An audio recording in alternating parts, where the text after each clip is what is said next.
గృహ కూడిక సందర్భంగా దైవ గ్రంథంలో ఉండి కొన్ని లేఖనాలు మనం ధ్యానం చేసుకుని ముందుకు సాగుదాం. సామెతల గ్రంథం 19వ అధ్యాయం, సామెతల గ్రంథం 19వ అధ్యాయం 21వ వచనం చదువుకుందాం. 19:21 చక్కటి లేఖనాన్ని సొలొమోన్ గారు రాస్తూ ఉన్నాడు. ఆ లేఖనం నరుని హృదయంలో ఆలోచనలు అనేకములు పుట్టును, యెహోవా యొక్క తీర్మానమే స్థిరం. దేవుని మాటలు దీవించును గాక. పిల్లరా, ఈ రాత్రి మన ధ్యానం దేవుని ఆలోచన సంకల్పం. దేవుని ఆలోచన సంకల్పం, ఆయన నిర్ణయం, ఆయన ఉద్దేశం, ఆయన ప్రణాళిక ఆయన జరిగిస్తాడు. అందుకనే ఆయనకు ఆలోచనకర్త అని యెషయా గ్రంథం 9వ అధ్యాయం 6వ వచనంలో తేటగా ఆయన పేరు కూడా ఉంది. ఎవరైనా ఆలోచనకర్త అంటే ప్రపంచానికి ఆలోచనలు ఇచ్చేవాడు ఆయనే. పిల్లరా, అధికారులకు ఆలోచన ఇచ్చేవాడు ఆయనే, దైవ సేవకులకు ఆలోచించేవాడు ఆయనే, సమస్తములకు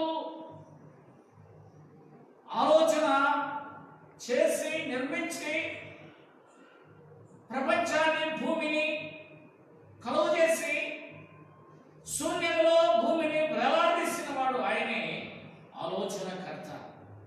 భవిష్యత్తును ఎరిగిన వాడు, జరగబోయే సంగతులను ఎరిగిన వాడు, భవిష్యత్తులో ఎలాగ జరగాలో దానికి ఆలోచన కలిగి ఉన్నవాడు ఆలోచనకర్త. ఆయనే ఆలోచనకర్త. అందుకని సొలొమోను అంటున్నాడు, నరుని హృదయంలో ఆలోచనలు అనేకములు పుట్టుతాయి. మానవుని హృదయంలో అనేకమైన ఆలోచనలు పుట్టుతాయి. కొన్ని చెడ్డ ఆలోచనలు పుడతాయి, కొన్ని మంచి ఆలోచనలు పుడతాయి. సాధ్యమైనంత వరకు మానవుని ఆలోచన దాదాపుగా దేవునికి వ్యతిరేకమైన ఆలోచన కలిగి ఉన్నాడు. ఏదైనా చోట్ల ఆదామవలు తినవద్దన్న చెట్టు పని తిని ఎవరిచ్చారు ఆలోచన? సాతానిచ్చారు. ఇప్పుడు ఎవరు ఆలోచనిస్తున్నారు? సాతానే, శరీరమే, లోకమే, పాపమే ఎన్నో ఆలోచనలు మానవ హృదయంలో పుట్టిస్తూ ఉన్నాయి. కానీ నరుని హృదయ ఆలోచన అనేకములు పుట్టును, కానీ యెహోవా యొక్క తీర్మానమే స్థిరమైనది. నరుడు ఎన్ని రకాలైన ఆలోచన కలిగి ఉన్నా కానీ చివరికి యెహోవా తీర్మానమే స్థిరం. యెహోవా ఆలోచన స్థిరం. యెహోవా ఆలోచన స్థిరం. నాయకుడు ఎన్నో రకాలైన ఆలోచనలు చేస్తున్నారు. లాక్డౌన్ పొడిగించాలా ఉంచాలా, పొడిగించాలా ఉంచాలా, కానీ దేవుడిచ్చే ఆలోచన అధికారులకు ఆలోచన ఇచ్చేవాడు, రాజులకు ఆలోచన ఇచ్చేవాడు, అధికారులకు ఆలోచన ఇచ్చేవాడు ఆలోచనకర్త ప్రభువు. దేవుడిచ్చే ఆలోచన బట్టి అధికారులు నడుస్తూ ఉంటారు. దైవ గ్రంథమైన సామెతల గ్రంథంలో అధికారులైన చేతిలో నీటి కాలువల వంటి వారు. ఎవరు వారు? నీటి కాలువల వంటి వారు. ఆయన ఆలోచన ఇస్తే అలాగ సాగి వెళ్ళవలసిందే. పైవాడు ఆలోచన ఇస్తేనే నిర్ణయం జరగాలంటే. వారు ఎన్ని రకాలైన ఆలోచనలు కలిగి ఉన్నా కానీ చివరికి యెహోవా తీర్మానమే, యెహోవా ఆలోచనే సఫలమవుతుందనే సంగతిని మనం గుర్తు చేసుకోవాలి. కీర్తన గ్రంథం 33వ అధ్యాయంలో మరొక మాట మనం చదువుకుందాం.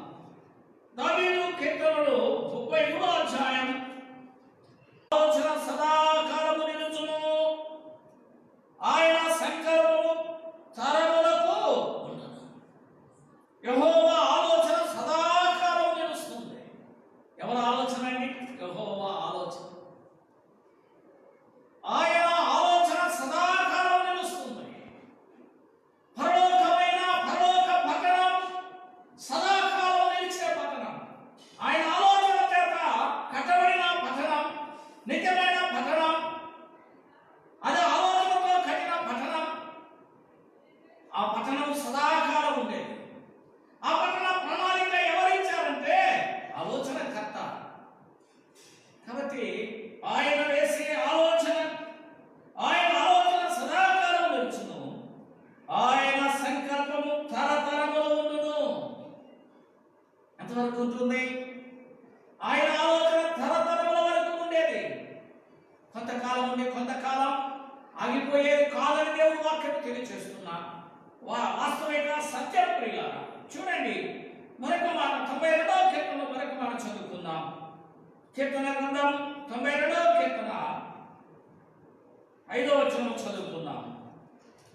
92వ కీర్తన 5వ వచనం చదువుకుందాం. యెహోవా నీ కార్యములు, నీ ఆలోచన అతి గంభీరములు. యెహోవా నీ కార్యములతో దొడ్డవి, నీ ఆలోచనలు అతి గంభీరములు. ఆయన ఆలోచన లాంటివి, అతి గంభీరమైనవి. మన ఆలోచన లాంటివి. ఆలోచన చేద్దాం.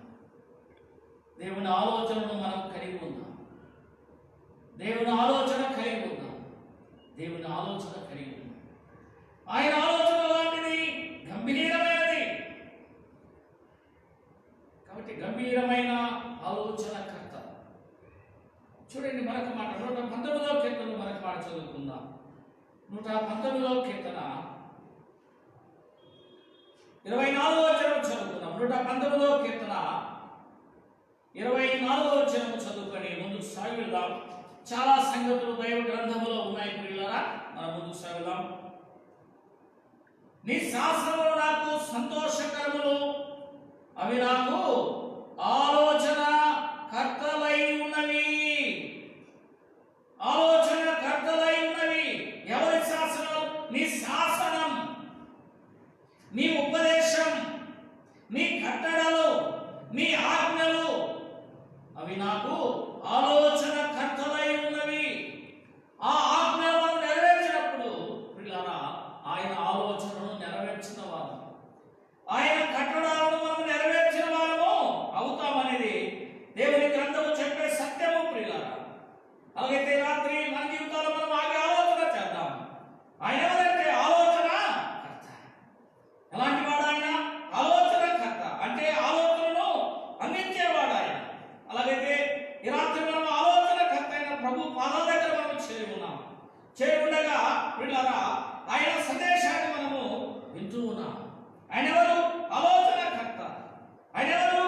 ఆలోచన కర్త. ఎంతో చక్కటి సందేశాన్ని మనం వింటున్నాం. ఎవరైనా ఆలోచన కర్త ఈ భాగంలో జ్ఞాపకం చేస్తూ పిల్లరా, మానవునికి ఆలోచన ఇచ్చేవాడు ఆయనే. ఆయన ఆలోచనలు మనం కలిగి ముందుకు సాగుతాం. ఎంతైనా క్షేత్రం అవి నాకు కర్తలు అని చెప్తున్నాయి. యెషయా గ్రంథం 28వ అధ్యాయంలో మరొక మాట చదువుకుందాం. యెషయా గ్రంథం 28వ అధ్యాయం 29వ వచనం. 28వ అధ్యాయం 29వ వచనం చదువుకుందాం. జనములు సైన్యముల అధిపతికి యెహోవా చేత దానిని నేర్చుకొందురు. ఆశ్చర్యకరమైన ఆలోచన శక్తియు అధిక బుద్ధియు అనుగ్రహించువాడు ఆయనే. ఆశ్చర్యమైన ఆలోచన శక్తి ఇచ్చేవాడు ఆయనే. ప్రియులారా, ఇప్పుడు ప్రపంచంలో ప్రతి అధినేతకు ఆశ్చర్యకరమైన ఆలోచన శక్తి దేవుడి ఇవ్వాలి. మనం ప్రార్థన చేయాలి. వారికి ఆలోచన, దేవుడు మంచి ఆలోచన ఇవ్వాలి అని మనం ప్రార్థన చేయాలి. ఎందుకంటే మన దేవుడు అధికారులకు ఆలోచన ఇచ్చాడు. అందుకోసం ఈ భాగంలో యెషయా గ్రంథకర్త మాట్లాడుతూ అంటున్నాడు, జనములు సైన్యముల అధిపతి యెహోవా చేత దానిని నేర్పబడుదురు. ఆశ్చర్యకరమైన ఆలోచన శక్తియు అధిక బుద్ధియు అనుగ్రహించువాడు ఆయనే. అధిక శక్తి, అధిక బుద్ధి, అధిక బలము, అధిక ఆలోచన అనుగ్రహించేవాడు యెహోవాయే. ఆయనే ఆలోచనకర్తని మానవుడు గ్రహించడం ద్వారా క్షేమాన్ని పొందగలుగుతారని వాక్యం తెలియజేస్తుంది. ఎవరైనా ఆశ్చర్యకరమైన ఆలోచన శక్తి ఇచ్చేవాడు. మానవుని శక్తి, ఆలోచన సరిపోదు. దేవుని శక్తి, దేవుని ఆలోచన మానవుడికి కావాలి. విశ్వాసికైనా, సావుకుడికైనా, పెద్దకైనా, పరిచారకుడికైనా, గాయకుడికైనా, విశ్వాసులకైనా ఏ శక్తి కావాలా?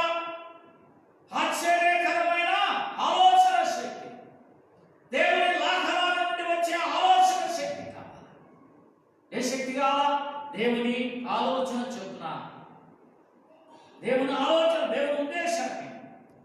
చెప్పే శక్తి సామర్థ్యత ప్రభు ఇవ్వడానికి సిద్ధంగా ఉన్నాడు. నువ్వు నేను ఆ ఆలోచనలు నేను అనుభవించడానికి సిద్ధంగా ఉన్నావా? యెషయా గ్రంథం 25వ అధ్యాయం 1వ వచనం చదువుకుందాం. యెషయా గ్రంథం 25వ అధ్యాయం 1వ వచనం. యెహోవా నీవే నా దేవుడవు, నేను నిన్ను హెచ్చించెదను, నీ నామమును స్తుతించెదను. నీవు అద్భుతములు చేసినవి, సత్య స్వభావమును సంస్కరించి నీవు పూర్వకాలమున చేసిన నీ ఆలోచన నెరవేర్చినవి. నీవు పూర్వకాలంలో చేసిన నీ ఆలోచనను నెరవేర్చినవి. పూర్వకాలం ఏం ఆలోచన చేశాడు? ఏం ఆలోచన చేశాడు? పిల్లల దైవ గ్రంథమైన బైబిల్ చెబుతుంది, మానవుడు దైవోగ్రతకు పాత్రుడై ఉండగా మానవుని రక్షించడానికి జగత్ పునాది వేయబడక మునిపే సర్వ మానవాళిని ఆయన నిర్ణయంలో ఉంచుకొని ఆయన సువార్త సందేశాన్ని ప్రజలకు అందిస్తూ ఉన్నాడు. అది పూర్వకాలంలో ఆలోచన కలిగి ఉన్నాడు దేవుడు. నిన్ను నన్ను గర్భంలో రూపింపక మునిపే ఒక ఆలోచన కలిగి నిన్ను నన్ను రక్షించాడు. అది ఒక ఆలోచన. ఈ ఆలోచన మనది, దేవునిది. తరతరములు నిలిచే దేవుని ఆలోచన. ఆ ఆలోచన స్థిరపరిచేవాడు దేవుడే. అందుకోసం ఈ భాగంలో జ్ఞాపకం చేస్తున్నాడు. ఏమని జ్ఞాపకం? యెహోవా నీవే నా దేవుడు, నేను నిన్ను హెచ్చించెదను, నీ నామమును స్తుతించెదను.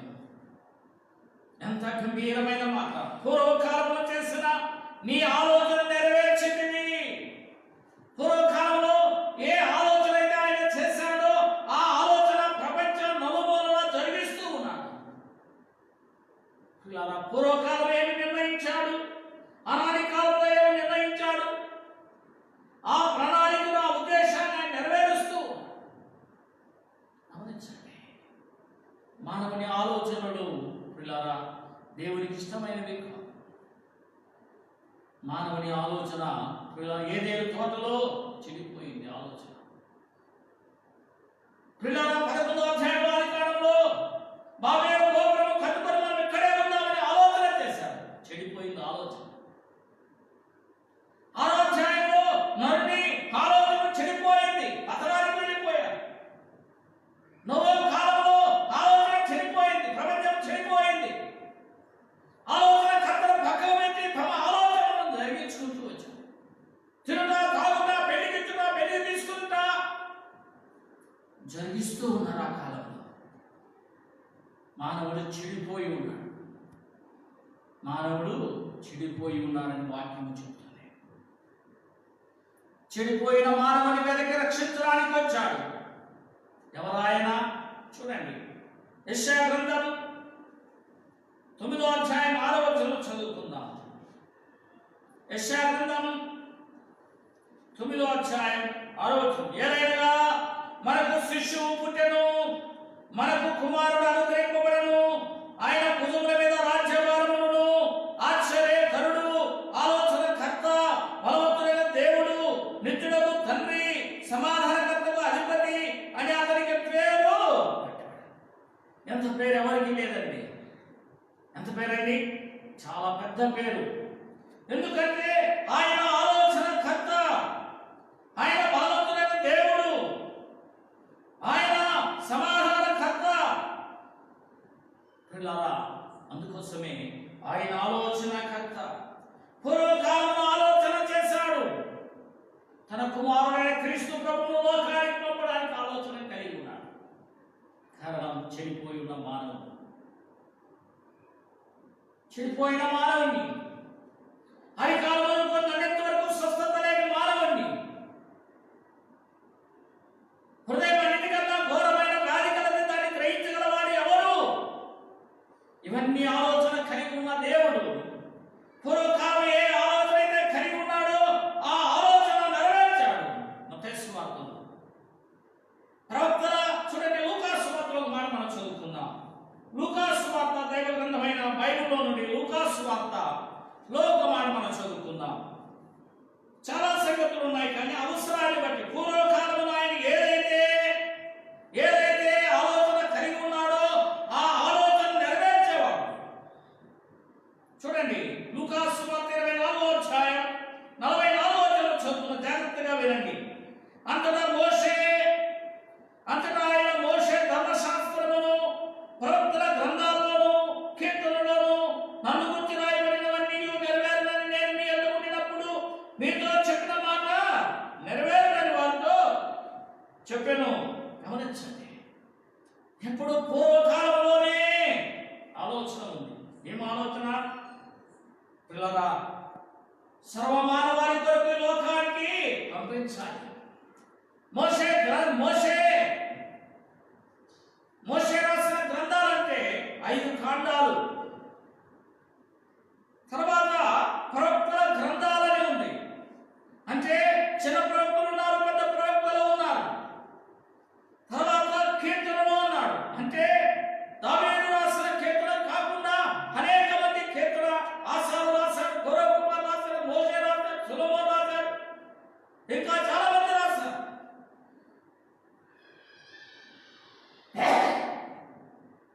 కీర్తన గ్రంథంలో నన్ను గురించి రాయబడినవన్నీ నెరవేరాలని నేను మీ ఎదుట ఉండినప్పుడు చెప్పలేదా? తన శిష్యులకు జ్ఞాపకం చేస్తున్నాడు. పూర్వకాలంలో నా ఆలోచన ఇది. ఆయన తండ్రి అయిన దేవుని ఆలోచన నెరవేర్చడానికి వచ్చిన వాడే లోకరక్షకుడైన క్రీస్తు ప్రభువారు. ఆయన సశరీరుడిగా ప్రత్యక్షమయ్యాడు. పశువు పాకులోనికి వెళ్ళాడు. ఆయన 39 సంవత్సరాలు జీవించాడు. తండ్రి అయిన దేవుని ఆలోచన కుమారుడైన క్రీస్తు ప్రభువారు నెరవేర్చాడు. ఆ కల్వరి శిలువలో వేలాడబడిన తండ్రి ఆలోచన, సర్వమానవాళి పాప పరిహారం కొరకు కల్వరి శిలువలో ప్రాణ త్యాగము చేయాలని తండ్రి ఆలోచన, మానవాళి కొరకు గాయపరచబడాలని దేవుని ఆలోచన, రక్తము చిందించకుండా మానవుడి పాప క్షమాపణ కలుగులేదు కాబట్టి రక్తము చిందించాలి. ఏ రక్తం? కోడేమియు మేకలేమియు రక్తం మానవుడి పాపం తీసివేయడం అసాధ్యమైనప్పుడు తన కుమారుడైన క్రీస్తు ప్రభువారి కల్వరి శిలువలో రక్తధారలు అర్పించాడు. ఆయన తనలో ఉల్లకించు వద్దగా రక్తము కాలేదు, హృదయంలో బల్లెపాటు పడగా రక్తము, చేతుల్లో రక్తం, కాళ్ళలో రక్తం, నిలువలో రక్తము కాచాడు. తండ్రి అయిన దేవుని ఆలోచన నెరవేర్చిన క్రీస్తు ప్రభువారు. ఏ పాపం ఎరుగని ఆయన, పాపంలో సరిగ్గా ప్రత్యేకంగా ఉన్న ఆయన. వీళ్ళ తండ్రి అయిన దేవుని ఆలోచన నెరవేర్చడానికి వచ్చిన వాడు కుమారుడైన క్రీస్తు ప్రభువారు. ఆయన ఆలోచన నెరవేర్చాడు. యోహాను సువార్తలో నీవు నాకు ఇచ్చిన పని నేను సమర్థం చేశానన్నాడు. తండ్రి అయిన దేవుని ఆలోచన నెరవేర్చిన వాడు కుమారుడైన క్రీస్తు ప్రభువారు. కుమారుడైన క్రీస్తు ప్రభువును విశ్వాసించిన నువ్వు నేను నెరవేర్చవలసిన పని మనకు అప్పగించాడు. ఎన్నో పనులు అప్పగించాడు. ఆ పనులన్నీ దేవుని ఆలోచన ప్రకారంగా మనం జరిగించినప్పుడే నిత్యం. రాత్రి లైవ్లో ఉంటున్న ప్రజలారా వినండి, నేను ఆ పాపముల కొరకు కల్వరి శిలువలో రక్తము కార్చాను. యేసు రక్తము ప్రతి పాపమును కడిగి పవిత్రులుగా చేయు. యేసు రక్తము ప్రతి పాపమును కడిగి పవిత్రులుగా చేయు. ఎంత ఘోర పాపాత్ములైనా ఆయన క్షమించేవాడు. పాపాన్ని క్షమించడానికి భూమి మీద మనుష్య కుమారునికి అధికారం ఇవ్వబడిందని తండ్రి అయిన దేవుడు ఆలోచన కర్తైన దేవుడు ముందుగానే చెప్పాడు. నీకు భూమి మీద సర్వాధికారం.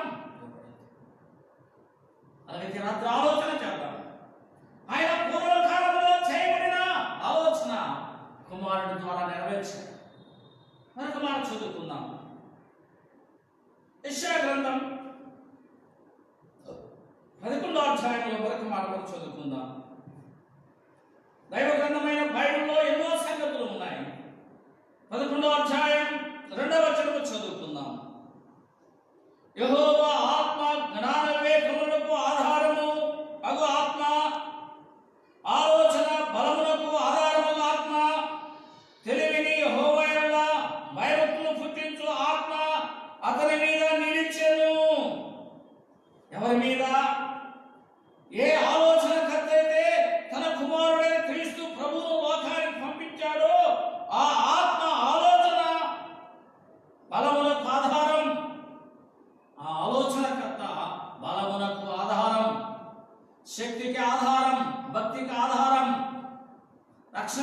ఆధారం, విమోచనకు ఆధారం ఆయన ఆలోచన ద్వారా ఈ కార్యాలు మానవుని హృదయంలో, మానవుని జీవితంలో జరిగేటివిగా ఉన్నాయని జ్ఞాపకము చేస్తున్నాం. మన వెలుగులో ప్రియులారా, నిర్గమకాండంలో 18వ అధ్యాయంలో 13 నుండి 27 వచనాల వరకు మనం గమనించినప్పుడు మోషే ఉదయకాలం నుండి సాయంత్రం వరకు అప్పుడున్న ప్రజలకు న్యాయం తీరుస్తూ ఉన్నారు. ఇవన్నీ గమనించాడు. ఇలా ఎంత మంచిది కాదు, ఇదిగో నీవు వారిని ఎంతమందిని 10 మందిని ఎంతమందిని ఉంచు. అయితే వారికి ఆలోచన ఇచ్చినప్పుడు మోషేకు ఉదయం నుంచి సాయంత్రం వరకు ప్రయాస పడుతూ ఉండగా ప్రయాసం తగ్గించిన మిత్రుడు మంచి ఆలోచన ఇచ్చాడు. మోషేకు ఆలోచన ఇచ్చినప్పుడు దేవుని దగ్గరికి వెళ్ళాడు. ఈ ఆలోచన మంచిదా కాదా అని ప్రార్థన చేశాడు. మంచిదని ఆలోచన తలపు కలిగి ఉన్నప్పుడు వెంటనే అమలు చేశాడు మోషే. ఎంత విశేషమైన సంగతి గమనించండి. రాజు రాసిన మొదటి గ్రంథం 12వ అధ్యాయంలో యవనస్తుడైన యెరోబోము ఆలోచన ప్రియులారా రాజ్యాన్ని 2 ముక్కలు చేసింది. అండి ఎవరి ఆలోచన? మనుషుల ఆలోచన. మనుషుల ఆలోచనల ప్రకారంగా సాగి వెళ్ళడం ద్వారా చదువుకోయిన తర్వాత ప్రియులారా యెరోబోము ప్రియులారా రాజ్యాన్ని 2 ముక్కలు చేశారు. అది దేవుని ఆలోచన కాదు. మానవుని ఆలోచన వల్ల 2 ముక్కలు అవుతాయి. దేవుని ఆలోచన కాదు. ఆత్మ కలిగించు ఐక్యతను కాపాడుకునే వారిగా ఉండాలి. కానీ ముక్కలు చేసేవారు ఎక్కువైపోయారు. ముక్కలు చెక్కలు చేసేవారు ఎక్కువైపోయారు. ఎంత విచారకరం, ఎంత బాధకరం. ఆలోచనకర్త ఉన్నాడు. దేవుని సంఘంలో ఆలోచన చెప్పే సహోదరులు సహోదరులు ఉన్నారు. వారి ఆలోచన తలంపులను తీసుకొని అవి ప్రార్థనాపూర్వకంగా అవి సంఘానికి సమాజానికి ప్రయోజనమైతే వాటిని మన ప్రార్థనాపూర్వకంగా కొనసాగించడం ద్వారా అవెంతైనా సంఘానికి నశించిపోతున్న ఆత్మలకు ప్రయోజనకరమే. ఇతరులు ఇచ్చిన ఆలోచన మోషేకు ప్రయాస తగ్గించింది. ప్రియులారా యెహోవా యెరోబోము తీసుకున్న నిర్ణయం పతనానికి నడిపించింది, శాపానికి నడిపించింది. గమనించండి, మన ఆలోచన తండ్రి అయిన దేవునికి ఇష్టంగా ఉండాలి. గుర్తుపెట్టుకోవాలి. సంగతులు చాలా సంగతులు ఉన్నాయి మనం ధ్యానం చేయడానికి. ఆ ప్రియులారా ఇది సమయం కాదు. కీర్తన గ్రంథం 94వ కీర్తన 11వ వచనం చదువు.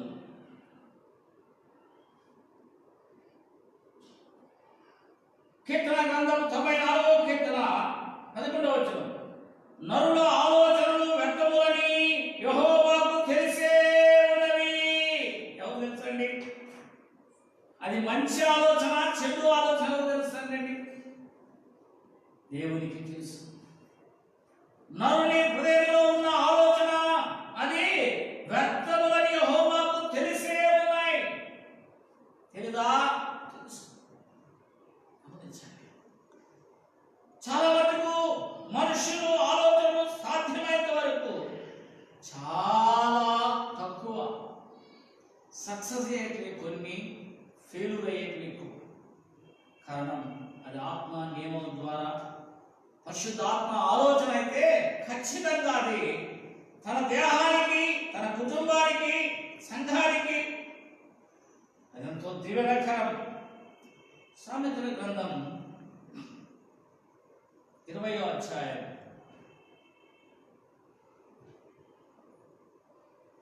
దైవ గ్రంథమైన బైబిల్లోని సామెతల గ్రంథం 20వ అధ్యాయం 5వ వచనం చదువుకుందాం. సామెతల గ్రంథం 20వ అధ్యాయం 5వ వచనం. నరుని హృదయంలోని ఆలోచన లోతు నీళ్ల వంటిది. లోతు నీళ్ల వంటిది. వివేకము గలవాడు దానిని పైకి చేదుకొనును. నరుని హృదయంలోని ఆలోచన లోతున నీళ్ల వంటిది. లోతు ఎంత లోతు? సముద్రంలో ఎంత లోతుందో మానవుడు చెప్పగలుగుతాడా? చెప్పలేడండి. అలాగే భాగంలో జ్ఞాపకం చేస్తున్నాడు భక్తుడైన సొలొమోను గారు జ్ఞాపకం చేస్తున్నాడు. ఏమని? పిల్లరా, నరుని హృదయంలోని ఆలోచన లోతు నీళ్ళ వంటిది. నీళ్ళ లోతు ఎంత ఉందో మానవుడికి తెలియదు. ఇప్పుడు పరికరాలు వచ్చినాయని కనుక్కుంటున్నారు లేండి. అప్పట్లో ఇప్పటికి కూడా తెలియదు. కొన్ని సముద్రాల్లో ఎంత లోతుందో తెలియదు. అలాగైతే సముద్రమును పోలుస్తున్నట్టే మానవుడి హృదయ ఆలోచన ఎంత లోతైనది. ఏమండి? భార్య ఆలోచన భర్తకు తెలియదు, భర్త ఆలోచన భార్యకు తెలియదు. అప్పుడప్పుడు షేర్ చేసుకుని ఇట్లా చేస్తే బాగుంటుంది, మంచిదే, ప్రార్థనలో పెట్టండి. ఇట్లా చేస్తే బాగుంటుంది, ప్రార్థన చేయండి. అది దేవునికి ఇష్టమైతే ఆ ఆలోచన సఫలమవుతుంది. దేవునికి ఇష్టం కాకుంటే దూరం అవుతుంది. చూడండి పిల్లరా, ఏలియా మాటి మాటికి వస్తూ పోతూ ఉన్నాడు. ఆ సోదరి తన భర్తతో అన్నది ఏమని? అయ్యా, మన ఇంటికి వచ్చి పోతున్న దైవజనుడికి పైన ఒక మేడగది కట్టిద్దాం అని చెప్పినప్పుడు యజమానుడు ఏమన్నాడు? వెంటనే ఆమె ఆలోచనను యాక్సెప్ట్ చేశాడు. ఆలోచన యాక్సెప్ట్ చేశారు కాబట్టి వారి కుటుంబంలో ఏదైతే లోటు కలిగి ఉన్నారో ఆ లోటును దేవుడు వారి పక్షంగా తెచ్చాడు. మన జీవితాల్లో ప్రభుకు మహిమ కలిగించే ఆలోచనలు ఇద్దాం. నశించిపోతున్న ఆత్మల రక్షణ పొందాలనే ఆలోచన ఇద్దాం. ఆలోచన చెప్పేవారు కూడా చాలా అవసరం. నేటి దినాల్లో ఆలోచన చెప్పేవారు చాలా అవసరం. చూడండి, సామెతల గ్రంథం 10వ అధ్యాయం 20వ వచనం చదువుతున్నాం. 10:20.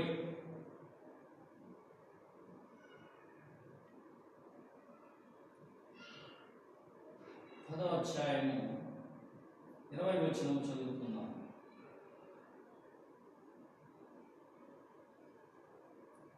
నీతిమంతుల నాలుక ప్రశస్తమైన వెండి వంటిది, భక్తిహీనుల ఆలోచన పనికి మాలినది. అంటే నీతిమంతుల పెదవులు అనేకములకు ఉపదేశించును. నీతిమంతుల నాలుక ప్రశస్తమైన వెండి వంటిది. ఆలోచన నాలుగు నుండి కదా వచ్చేదండి. నాలుగు నుండి ఆలోచన హృదయంలో నుండి, హృదయం నుండి దాన్ని బట్టి వారు మాట్లాడతారు. అయితే ఈ భాగంలో మనం గమనించండి, నీతిమంతుల నాలుక ప్రశస్తమైన వెండి వంటిది, భక్తిహీనుల ఆలోచన పనికి మాలినది. భక్తిహీనుల ఆలోచన ఎలాంటివండి? పనికి మాలిన ఆలోచన. కానీ నీతిమంతుల ఆలోచనలు సంయుక్తమైనవి. నీతిమంతుల ఆలోచన సంకుచితమైనవి. నీతిమంతుల ఆలోచన క్షేమకరమైనది. నీతిమంతుని ఆలోచన సంతోషాన్ని కలిగించేది. నీతిమంతుని ఆలోచన దేవుని కార్యాలు సఫలము చేసేది. నీతిమంతుని ఆలోచన అనేక మందికి సేవ అందించేది. చాలా లేఖనాలు ఉన్నాయి. అలాగే రాత్రి మనం ఆలోచన చేద్దాం. దేవుని ఆలోచన సంకల్పాన్ని మనం ఎరగాలి. దేవుని ప్రణాళిక మనం ఎరగాలి. మన పట్ల దేవునికి ఉన్న ఆలోచన ఏమిటి మనం ఎరగాలి. దేవుని ఆలోచన మన పట్ల ఏముంది, దేవుని ప్రణాళిక మన పట్ల ఏముంది, మనం ఆలోచన చేయాలి. ఆలోచనకర్త నీకు ఆలోచన ఇవ్వలేదా? ఆలోచనకర్తను నువ్వు వెంబడిస్తుంటే నీకు ఆలోచన చెప్పేవాడు. 12వ అధ్యాయంలో మనకు మార్చుకుంటున్నాం. చాలా లేఖనాలు ఉన్నాయి. 2-3 లేఖనాలు చూసుకొని మనం ముగించుకుంటాం.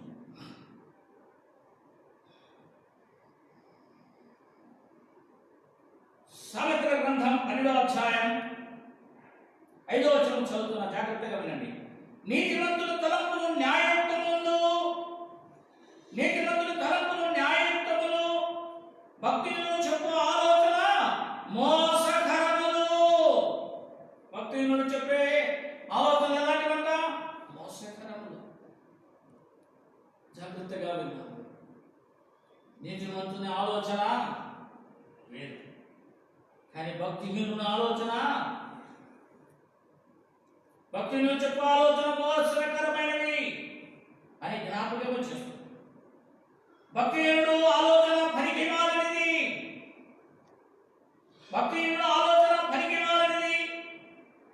భక్తిహీనుల ఆలోచన మోసకరమైనది. సాతాను ఎప్పుడు మానవుని మోసం చేస్తూనే ఉన్నాడు పతనానికి తీసుకెళ్ళడానికి. ఏదైనా మోసం చేశారు, ప్రపంచానంతా మోసం చేస్తూనే ఉన్నాడు. వాడు మోసము చేసేవాడు. అది రాత్రి ప్రియుల మనము ముగించుకోక ముందుగా నరుని హృదయంలో దేవుడు ఆలోచన నెరవేర్చాడు. నీ ఆలోచనలు అతి గంభీరమైనవి, అవి నాకు కర్తలు. అంత మాత్రమే కాకుండా ఆశ్చర్యకరుడైన ప్రభు ఇచ్చే ఆలోచన, ఆశ్చర్యమైన ఆలోచన శక్తి ఆయన ఇస్తాడు. పూర్వకాలం చేసిన ఆలోచన ఆయన భూమి మీద నెరవేరుస్తూ ఉన్నాడు.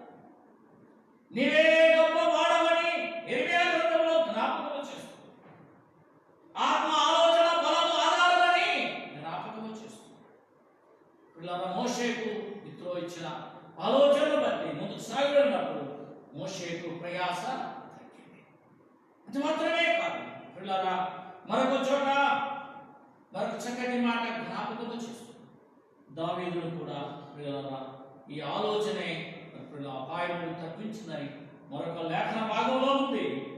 యెరొబాము ద్వారా ఎంతో దేశానికి నష్టం, ఎవరొస్తునైనా యెరొబాము ద్వారా దేశానికి నష్టం జరిగింది. నరుని హృదయంలో ఉన్నవన్నీ వ్యర్థములు. అది రాత్రి మనం ముగించుకుందాం. ఎలాంటి వారు దేవుడిచ్చే ఆలోచన ప్రకారంగా సాగి వెళ్ళారు భక్తులు. మోషే దేవుని ఆలోచన ప్రకారంగా సాగి వెళ్ళాడు. నోవహు దేవుని ఆలోచన ప్రకారంగా సాగి వెళ్ళాడు. ఇస్సాకు దేవుని ఆలోచన ప్రకారంగా సాగి వెళ్ళాడు. వారు గొప్ప దివ్య పదగలిగారు. నువ్వు నేను ఎవరి ఆలోచన ప్రకారంగా సాగి వెళ్తున్నావు? ఏ విషయాన్నైనా మోషే దేవుని దగ్గరికి వెళ్ళి అడిగిన తర్వాతనే సాగి వెళ్ళేవాడు. మనం మన ఆలోచన ప్రకారంగా సాగుతున్నామా? దేవుని ఆలోచన ప్రకారంగా సాగుతున్నాం. మన ఆలోచనలు మోసకరమైనవి, మన ఆలోచన వ్యర్థమైనవి, మన ఆలోచన పనికిమాలినవి. దేవుని ఆలోచనలు పిల్లరా జీవనకరమైనవి, ఆశ్చర్యకరమైనవి. ఆయన ఆలోచన పిల్లరా అనేక మందికి ఆలోచన చెప్పేవాడు. ఆలోచనకర్త అయిన ప్రభువును వెంబడిద్దాం. ఆయన ఆలోచన ప్రకారంగా ఆయన ఆలోచన నెరవేర్దాం. దేవుని మహిమపరుద్దాం. దేవుడి మాటలు దీవించును గాక. ప్రార్థన చేసుకుందాం. ప్రేమ నమ్మకం కలిగిన మా ప్రియ పరలోకపు తండ్రి, రాత్రి మీరు ఇచ్చిన లేఖన భాగాలను బట్టి స్తోత్రాలు. ఆలోచనకర్త అయినా నీవు ప్రపంచానికి ఆలోచన నేర్పించేవాడు, అధికారులకు ఆలోచన చెప్పేవాడు, అధికారులకు, రాజులకు, న్యాయాధిపతులకు నీవే ఆలోచన చెప్పేవాడు. అందుకై స్తుతిస్తున్నాం, పూజిస్తున్నాం, ఘనపరుస్తున్నాం. ఈ రాత్రి మీరు ఇచ్చిన లేఖన భాగాలను బట్టి స్తుతిస్తూ పూజిస్తున్నాం. లైవ్లో చూస్తున్న ప్రతి బిడ్డను మీరు పేరు పేరున మీరు దీవించి ఆశీర్వదించమని ప్రార్థన చేస్తున్నాం. మా దేవా, మా ప్రభువా, ఇంతవరకు మీరు చేసిన మేలను బట్టి స్తుతిస్తూ నాయన లైవ్ ద్వారా విన్న ప్రతి మాట రక్షణార్థంగాను, సాక్షార్థంగాను, ప్రయోజనకరంగాను దీవించమని నాయన తృప్తిపరచమని యేసు నామమున వేడుకుంటున్నాము తండ్రి. ఆమేన్. తండ్రి అయిన దేవుని దయ, ప్రభు అయిన యేసు క్రీస్తు వారి కృప, పరిశుద్ధాత్మ అన్యోన్య సహవాసం చేరువచ్చిన వారికి నాయన లైవ్ లో వింటున్న వారికి ఇప్పుడు ఎల్లప్పుడూ సదాకాలం తోడైన ఆదరించును గాక. ఆమేన్.